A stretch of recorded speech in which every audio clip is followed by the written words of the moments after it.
Ito na ang mabibilis na balita. Arestado ang isang tricycle driver na bumaril sa isang rider sa Bagong Silang, Caloocan. Ayon sa mga pulis, pauwi na ang biktima nang harangin sila ng suspect at barilin. Sugatan ng driver matapos dumapilis ang bala sa kanyang sentido. Dinala na siya sa ospital.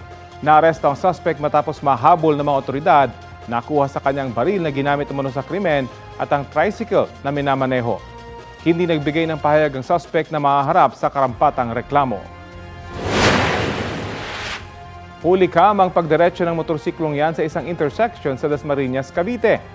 Habang tumatawid, doon na siya nabangga ng van na tumatawid din sa intersection. Natumba ang rider. Nagkaayos naman kalaunan ng dalawang sangkot matapos dalhin ng traffic enforcer sa Traffic Investigation Office. Kapuso, alamin ang maiinit na balita. Bisitahin at mag-subscribe sa GMA Integrated News sa YouTube. Sa mga kapuso abroad, samahan nyo kami sa GMA Pinoy TV at sa www.gmanews.tv.